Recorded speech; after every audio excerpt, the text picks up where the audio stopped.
नमस्कार। India debate में आप सबका स्वागत है। मैं हूं आशुतोष पाठक। मित्रों, जब लड़ाई चलती है तो चलती ही रहती है। हमारे बहुत सारे दर्शक बहुत सारे सलाह भी देते हैं। मैं सभी सलाह को स्वीकार भी करता हूं। हमारे कुछ दर्शक कहते हैं कि कभी कभी आप गुस्से में आ जाते हैं। अगर गुस्से में आप नहीं आएंगे तो फिर ये दुनिया देखेगी नहीं। लड़ाई लड़ी जा रही है, बहुत धैर्य के साथ हम लड़ते भी हैं, बहुत शांत चित्त से लड़ते हैं।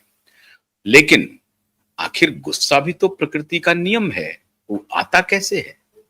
वो तब आता है जब आपको लगने लगे कि अरे सब कुछ साफ साफ साफ दिखाई पड़ रहा है, बावजूद इसकी बातें नहीं हो रही हैं। तब तो आपको कुछ ना कुछ निर्णय लेने पड़ते हैं और इसीलिए गुस्सा आता है। अब आपके गुस्से का देखिए इलाज क्या क्या हुआ। चीफ जस्टिस सूर्यकांत जी का प्रहार ऐसा हो रहा है जो दुनिया देख रही है। मुंबई हाई कोर्ट के एक जस्टिस रेवती मोहिते डेरे का तबादला कर दिया गया है और तबादला हो गया है मेघालय हाई कोर्ट में।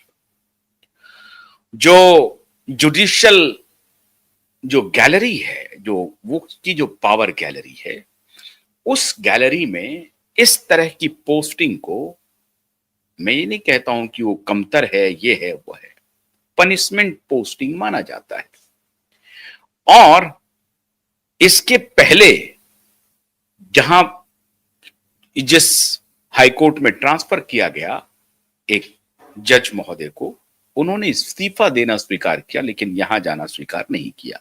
अब क्या बात है नहीं है, सब पर आज तफसील से बात करेंगे सीधे एडवोकेट नीलेश ओझा जी से। तो एडवोकेट नीलेश ओझा जी ज्वाइन कर रहे हैं, ज्वाइन कर चुके हैं। बहुत बहुत स्वागत है नीलेश जी आपका। एक तो आपको बहुत बहुत बधाई। आपका ये पिटीशन था और उस पिटीशन पर ये अब आप कहें कि ये फैसला हुआ है, जो भी हुआ है, लेकिन ये खबर, इस खबर का क्या महत्व है? जस्टिस रेवती मोहिते डेरे के ट्रांसफर के पीछे का राज क्या है और क्यों ये निर्णय लिया गया है? देखिए, आपने कुछ दिन पहले न्यूज देखा होगा, उसमें इंदिरा जय सिंह जो है एडवोकेट है सुप्रीम कोर्ट की, और कुछ लोग इनका एक स्पॉन्सर न्यूज चला रहे थे कि जो अभी माननीय सुप्रीम कोर्ट में जजेस नए एलिवेट हुए हैं वो उनसे ज्यादा डिजर्विंग ये जस्टिस रेवती मोहिते डेरे थी। ऐसा इस टाइप का कह रहे थे कि ये है, वो है, सीनियरिटी है, जो भी है वो ग्राउंड दे रहे थे। लेकिन उस न्यूज का डिसऑनेस्टी देखिए। जस्टिस डेरे के खिलाफ जो करप्शन के एलिगेशन है, जो करप्शन के चार्जेस है, जो करप्शन के प्रूफ्स है, उसके बारे में एक वर्ड नहीं बोल रहे थे। अब हमारा केस क्या है? इंदिरा जयसिंह क्या चला रही थी कि जस्टिस सूर्यकांत से ज्यादा सीनियर हैं, डिजर्विंग हैं जस्टिस रेवती मोहिते डेरे। नहीं, जस्टिस सूर्यकांत से नहीं, दूसरे जो जस्टिस पांचाल वगैरह जो एलिवेट हुए सुप्रीम कोर्ट में, अच्छा। हाँ, तो उनसे ज्यादा डिजर्विंग इनको बता रहे थे उन लोग। तो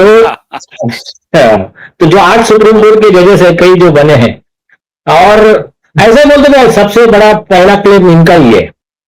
आप गौर कीजिए, अब मैं एक वर्ड कह रहा हूं, उसको मतलब मेरे कहने को ज्यादा वेटेज ना देते हुए सबूत क्या कहते हैं उस पर गौर कीजिए।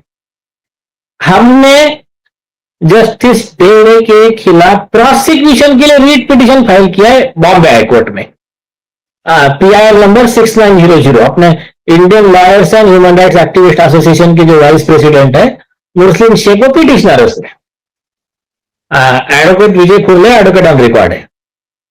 उस पिटीशन में स्पेसिफिक प्रूफ देके रिक्वेस्ट किया है कि जस्टिस रेवती मोहिते डेरे का अरेस्ट वारंट निकाला जाए। वो पिटीशन के हियरिंग के लिए स्पेशल बेंच का ऑर्डर हुआ है और सीनियर जो जज है रविंद्र घोगे साहब, उनका बेंच असाइन हुआ है उसकी हियरिंग के लिए। 2023 से चल रहा है मैटर। अब एक है ये जुडिशियल कॉन्फ्लिक्ट हो गया। सेकंड प्रूफ क्या है पता है क्या? उसमें जो आरोप थे, पहला आरोप है कि इन्होंने आईसीआईसीआई बैंक की जो चंदा कोचर थी उसको जमानत देने के लिए, अब चंदा कोचर के खिलाफ हजारों करोड़ के पब्लिक मनी का मिस एप्रोप्रिएशन का आरोप है। वीडियोकॉन के के बाद भूत को गैर कानूनी तरीके से लोन दिया, उसमें वो साइफनिंग ये वो सब जो भी सीबीआई ने चार्जशीट फाइल की। वो केस आता है जस्टिस डेरे के पास। चार्जेस लगे हैं आईपीसी 409। 409 में है उम्र कैद की सजा का प्रावधान।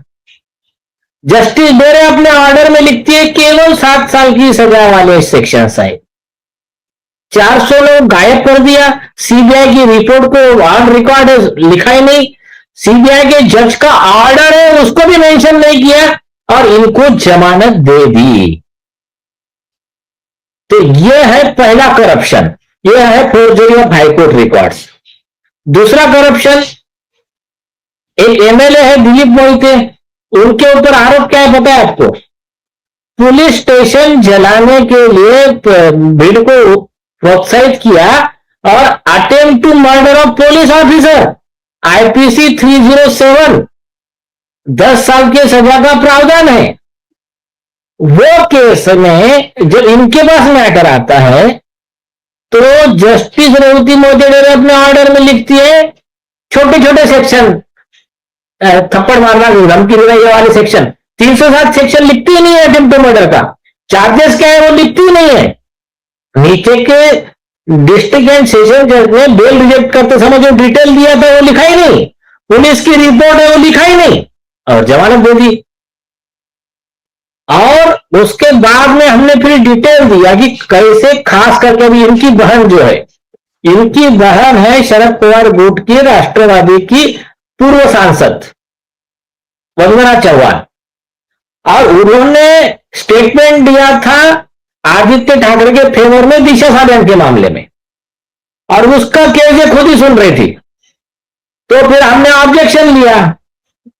2-3 ग्राउंड थे कि इनके पास असाइनमेंट भी नहीं है और इनकी बहन ये भी है और इनके ऊपर हमने ऑर्डिनरी करप्शन की पिटीशन फाइल की है।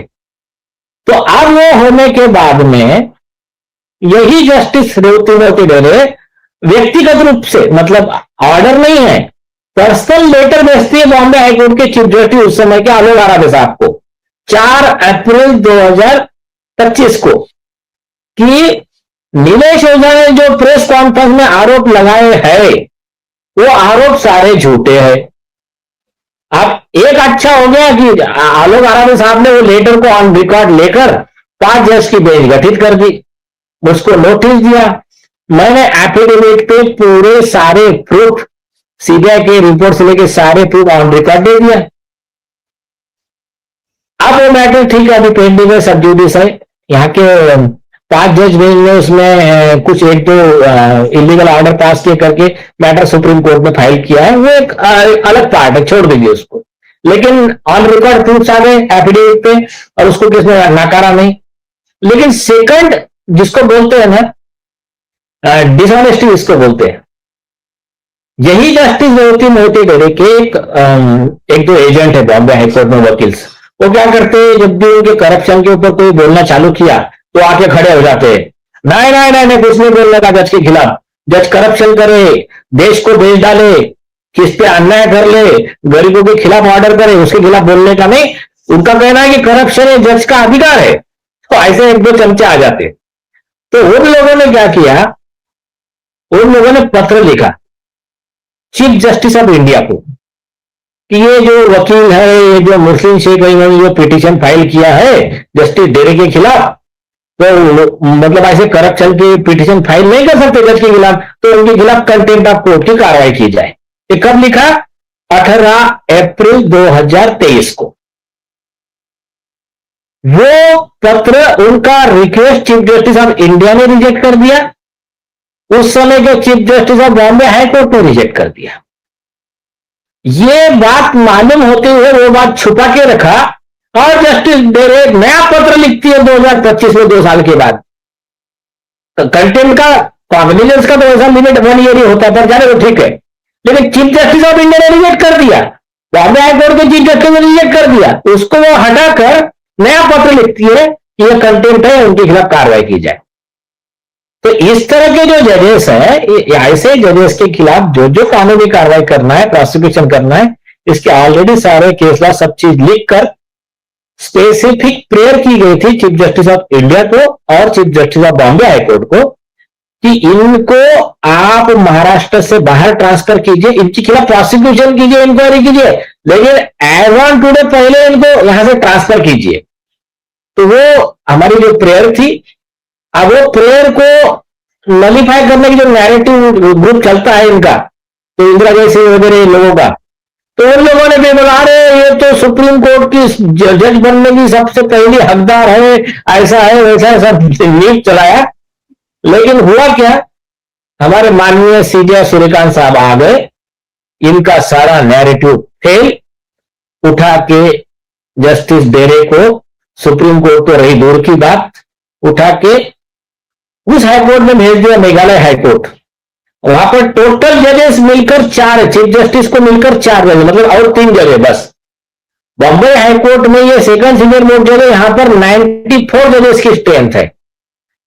और दूसरी चीज, इसके पहले भी एक बार बॉम्बे हाईकोर्ट के एक जज थे जस्टिस रंजित मोरे, उनके करप्शन के हमने इंडियन बार एसोसिएशन में कंप्लेंट किया था। वो ऐसे ही करते थे, गरीबों का, जूनियर वकीलों का, कॉमन मैन का मैटर लेने का नहीं, और उनके खास जो सेटिंग वाले वकील है उनका मैटर लेने का, उनकी सुनवाई करनी। तो उनकी कंप्लेंट हुई 1-2 बार, और एक मैटर में तो क्या किया, एक बड़े आरोपी को बोला जेल में रखने की जरूरत नहीं, इसको हाउस अरेस्ट, इसके घर में ये रहेगा, उसके बाहर पुलिस रखा दो, वो खर्चा दे देगा तुम। तो ऐसा एक ऑर्डर कर दिया, फिर सुप्रीम कोर्ट के कॉलेजियम ने उनको उठा के मेघालय भेज दिया। तो ये जो है नॉर्मली ये इतने चार्टर्ड हाईकोर्ट से मेघालय हाईकोर्ट में भेजना, ये नॉर्मली पनिशमेंट ही माना जाता है। और आप देख लीजिए आपके इसमें ये मतलब मेघालय ट्रांसफर एक विषय अलग है, उनके खिलाफ के सबूत क्लियर है, जनता की नजर में सारा सब कुछ आ चुका है। प्रोसिक्यूशन और उनका डिसमिसल या वो खुद रिजाइन करते हुए भी ये पार्ट सेकंड है, ये मतलब उसकी नेक्स्ट स्टेज है। लेकिन ये सब करने के बाद में भी क्रिमिनल प्रोसिक्यूशन से जज बच नहीं सकती है। बोलिए।